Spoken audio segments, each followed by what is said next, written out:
En direct du Salon de l'Agriculture, depuis le stand de la coopération agricole, 10h, 10h30, Sud Radio Média.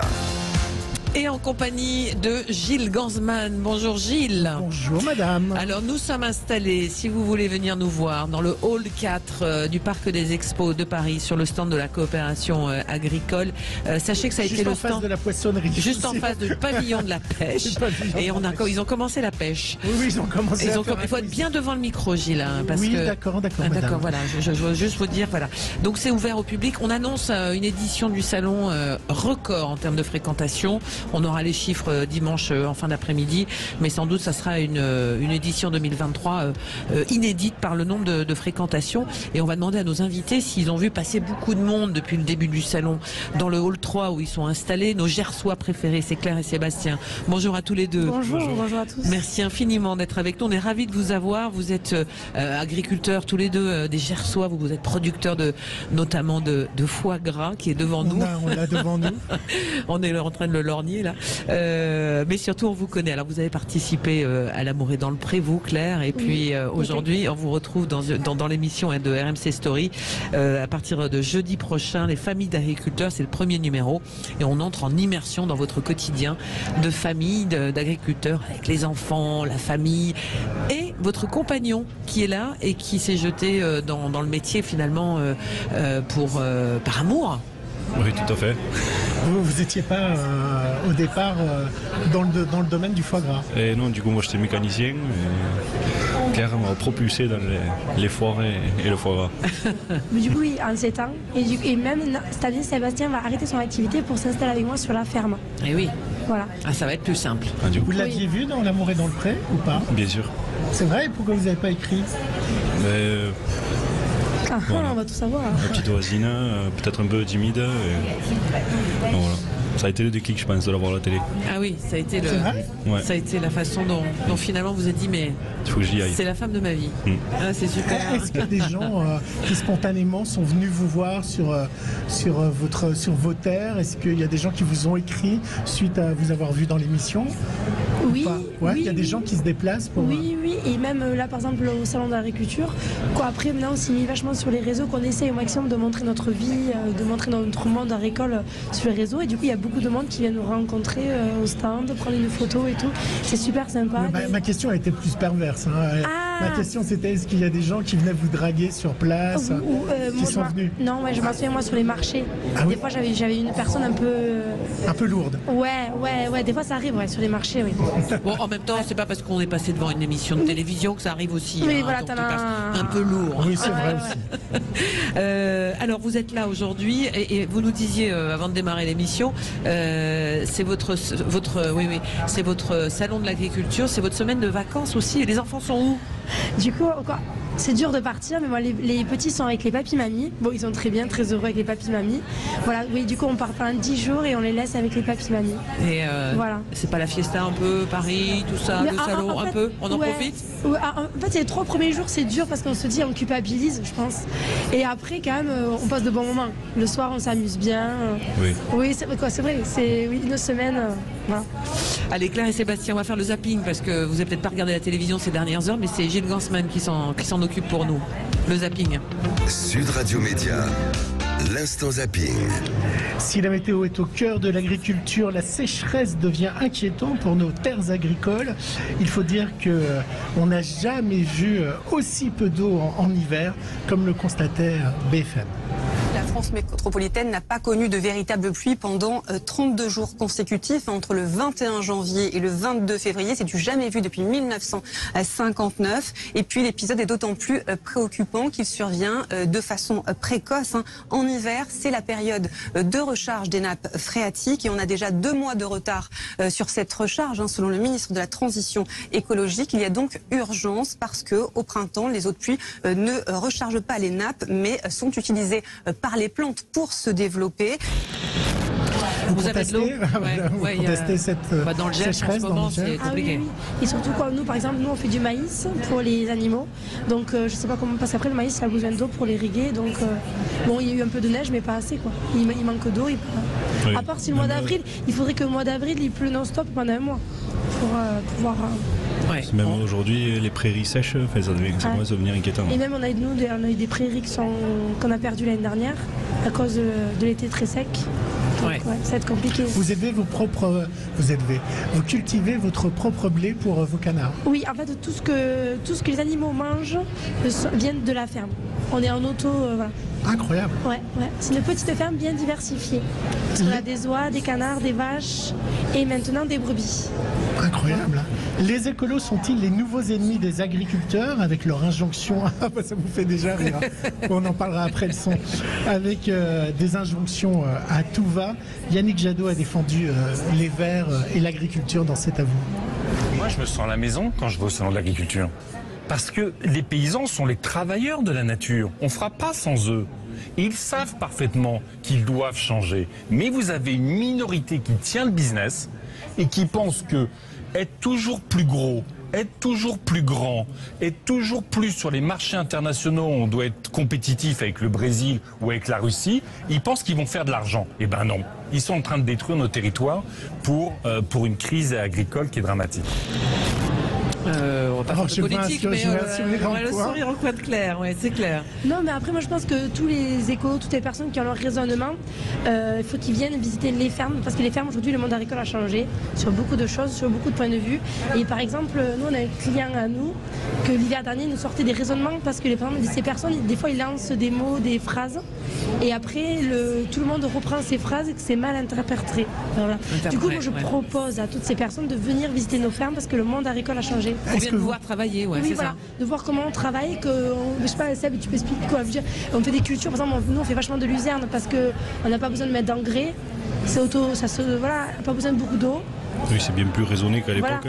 C'est ça. Mais vous qui venez pas du monde agricole, ça vous agace qu'on considère que Claire, dans sa ferme, elle respecte pas alors que c'est son quotidien en réalité? Ben oui, nous déjà sur l'exploitation à la maison, je veux dire, c'est basé sur le respect. Quoi. Je veux dire, c'est tout respecter, quoi que ce soit l'eau, le bien-être animal. Voilà. Et quand les écolos veulent interdire le foie gras et le gavage, vous réagissez comment? Est-ce que vous les comprenez déjà? Mais après moi je suis née, je suis née dans la ferme, donc j'aurais du mal à les comprendre parce que chez moi c'est une religion quoi, on est né là-dedans.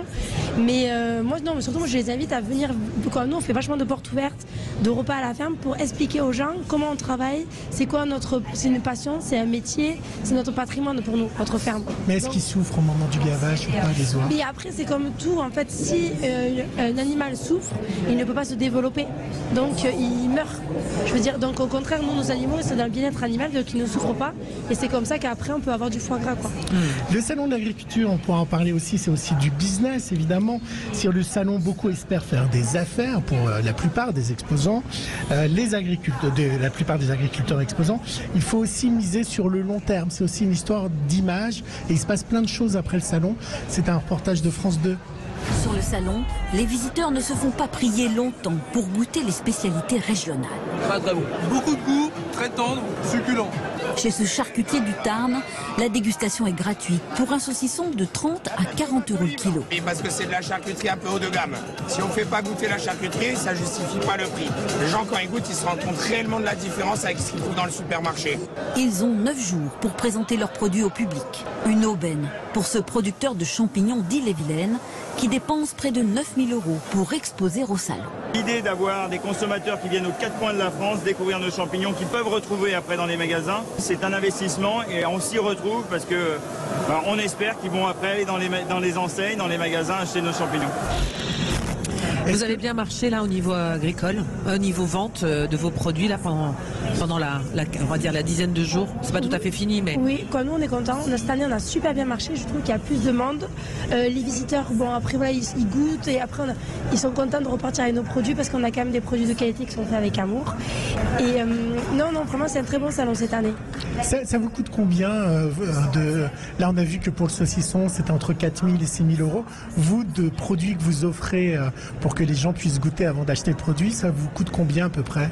Nous après en fait on a un super produit, du coup on a plus en rupture de stock sur le salon, c'est du pâté campagnard, en fait c'est de l'oie et des pommes de terre. Ah bon? Donc c'est un pâté qu'il faut déguster bien frais, c'est comme du beurre. On le laisse dans le bocal, on le tartine comme du beurre. Déjà c'est hyper pratique parce que c'est facile à tartiner, donc on va vite, on gagne du temps pour tartiner. Et après niveau quoi, c'est le produit le plus intéressant niveau prix. Donc la dégustation ne coûte pas très... parce qu'en fait je veux dire par exemple tu sors ton plateau, là d'un coup tu as plein de gens qui dégustent. Et je veux dire sur 10 personnes, il n'y a qu'une personne qui va repartir avec un produit. Ouais, voilà. tout à fait. Et le foie gras, vous ne faites pas goûter, c'est trop cher. Non, sinon quoi, on peut Elle est pas un peu radine, hein. Elle est un peu radine. Mais je veux dire, on te fait goûter la tartine, on te fait pas parce que goûter si le foie effectivement gras. si tout le monde passe et prend du foie gras, vous n'en avez plus à vendre. En même temps, c'est un moment important commercialement pour vous. Oui, en fait, nous, le salon d'agriculture, en fait, on va l'amortir, comme il disait le monsieur, sur une année. En fait, pendant une année, ça nous fait une année de visuel, on parle de nous. Notre département fait vachement de com sur nous. Le Gers. Ouais, notre département du Gers, il nous aide à monter au salon d'agriculture. Nous finance même une partie du stand. Voilà, c'est génial, beaucoup ça fait de 2 ans. Font ça, bien sûr. Et du coup, pendant un an, ils font vachement de com sur nous, ils nous mettent vachement en avant. Et c'est sur ça qu'on mise. Saviez-vous que le Pardon, du coup, en même temps, je remercie notre département du Gers. On avait bien compris. Saviez-vous que le salon de l'agriculture avait son hymne et sa chanson? Vous le saviez, ça? Ah non? Eh oui. Cette année, c'est le groupe Oiseau qui rend hommage à Ovalie. Ovalie, c'est l'égérie du salon de l'agriculture. La vache salaire. C'est la vache salaire, ce qui est en il paraît qu'on ne dit pas le S. Des affiches. Ah, la vache salaire, alors. Oui. 2023. Et je vous propose d'écouter l'hymne du salon de l'agriculture. On se met debout, la main sur le cœur. Oui. Comme des fous, en voyant ta robe à cajou, tu vas briller porte de Versailles, en faisant claquer des sonnailles. Mais dites-moi, Claire et Sébastien, quand le salon se ferme ses portes au public le soir à 19h, après, il y a des fiestas ici, le dernier soir, ça guinche? On en a fait quelques-unes au début de semaine. Au début de semaine, on est parti fort. Du coup, là, ça fait 3 soirs qu'on se couche.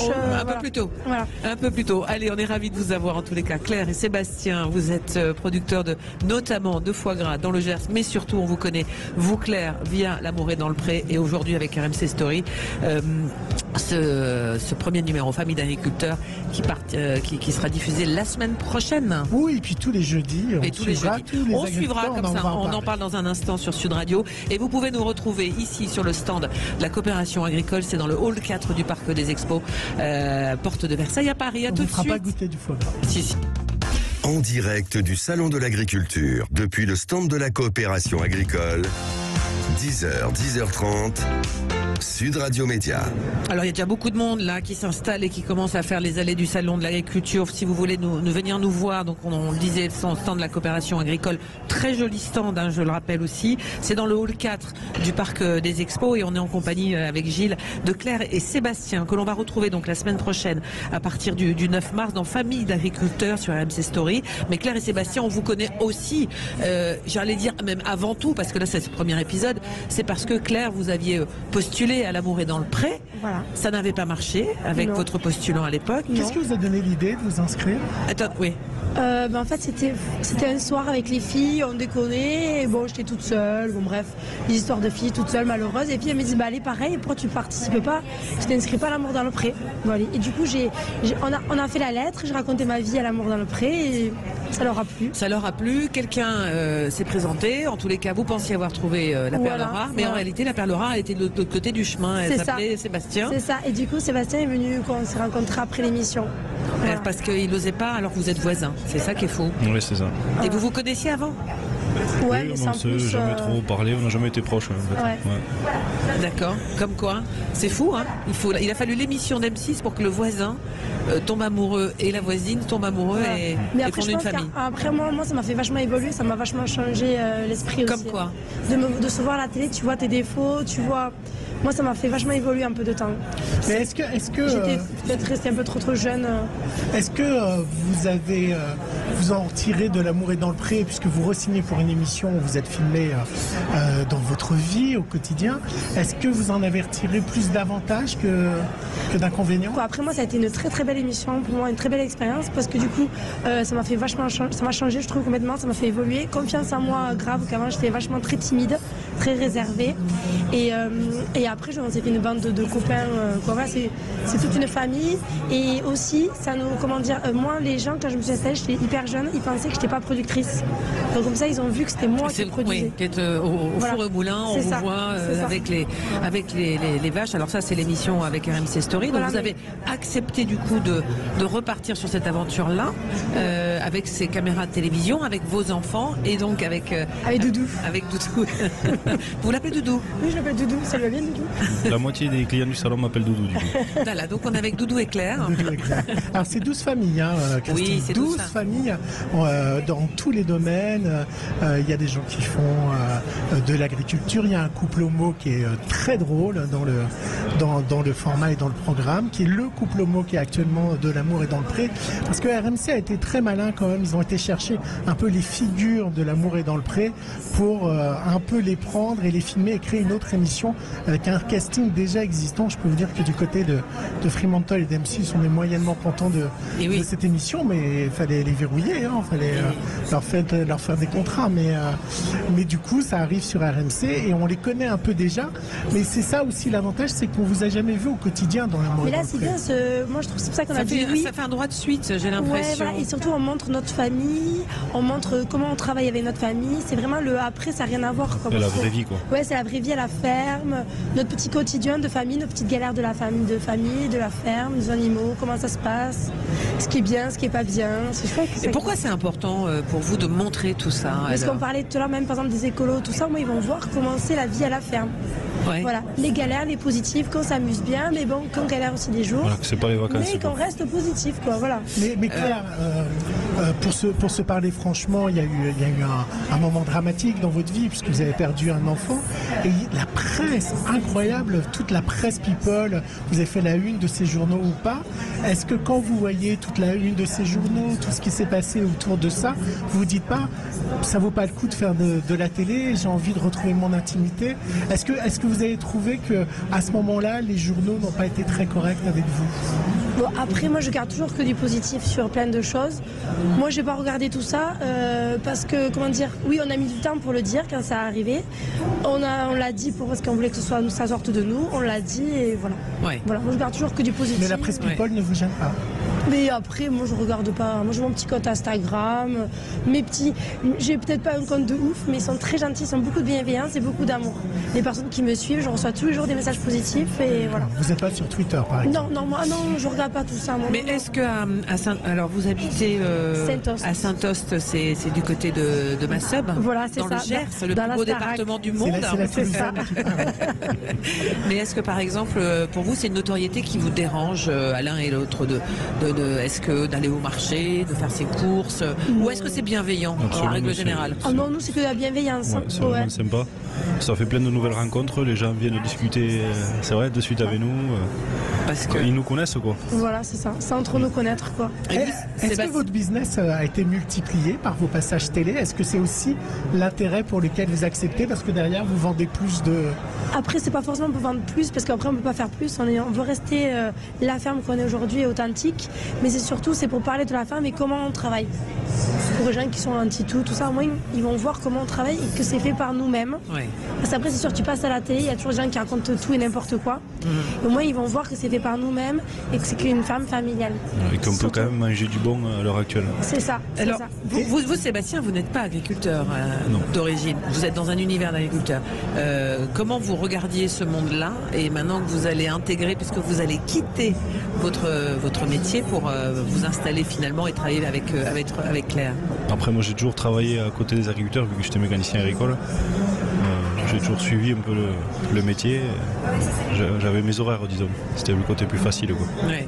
Mais vous m'avez l'air très timide. Qu'est-ce qui vous a fait aussi accepter d'être suivi par RMC? C'est quand même une contrainte pour RMC Story. C'est quand même une contrainte pour quelqu'un de timide ou autre, non? Ouais, mais après ça me faisait vraiment plaisir parce que maintenant, depuis que je suis avec Claire, je suis vraiment investi sur l'exploitation. Et c'était quand même aussi une manière de montrer que voilà, c'était beaucoup de boulot, de travail. Et ce qu'on voulait faire, c'était vraiment faire du bon, quoi. De l'épopée de l'amour est dans le pré, vous gardez des amis, des contacts avec les autres? Ah oui, quoi, après l'amour dans le pré, du coup on s'est fait maintenant vraiment une famille, une bande de potes.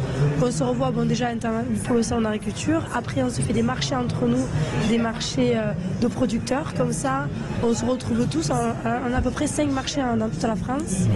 Ouais. Et du coup c'est sympa, on va chez l'un, chez l'autre. Quand c'est l'anniversaire de l'un, ils nous invitent. Quand il y a des mariages, voilà. Donc en fait vraiment c'est une famille. Et c'est pas question de saison, c'est vraiment un groupe de toutes le fait d'avoir participé. Là. Voilà, c'est ça. En fait, d'avoir participé à cette émission, ça nous fait un lien entre nous. Est-ce que vous comprenez que M6 ne soit pas très content de cette émission? Ils ont l'impression d'avoir une trahison, pas de votre part, hein, pas de la part des agriculteurs, mais ça leur fait bizarre quand même. Quoi, pour nous, moi je trouve que ça n'a rien à voir cette émission. M6 c'est plus c'est plus de rencontres amoureuses que là, nous c'est vraiment le monde agricole avec mélanger la vie de famille. C'est pour moi c'est ça. C'est pour ça qu'on a dit oui, parce qu'au début oui j'aurais été gênée, mais en fait c'est vraiment on montre la vie de famille et notre activité agricole. Ouais, pour rien au monde vous n'auriez fait autre chose que de reprendre la ferme, Claire. Ah oui, comment je suis. Et pour rien au monde votre fils Mathéo ne fera autre chose. Il conduit déjà à 6 ans le tracteur, hein, donc voilà, c'est pour ça que je dis ça. Après on verra avec Mathéo, oui, on verra, mais après on sera heureux pour Mathéo, on verra. Et moi j'ai toujours voulu depuis toute petite, je voulais toujours être agricultrice. Voilà. Après voilà Mathéo, je veux dire en fait aujourd'hui on ne peut pas partir en vacances, on part pas en vacances. Donc en fait les enfants on les garde beaucoup avec nous. Donc ils font toutes les activités avec nous. Vous partez jamais en vacances? En fait la dernière fois qu'on est parti avec Mathéo, il avait 2 mois. Aujourd'hui il a 6 ans et demi. Mais c'est pour ça que Doudou revient à la ferme, parce qu'on veut changer notre rythme de vie pour pouvoir profiter plus de nos enfants. Moi je sais pas si les gens comprennent, 6 ans sans partir en vacances, voilà. Sans quitter l'univers de la ferme.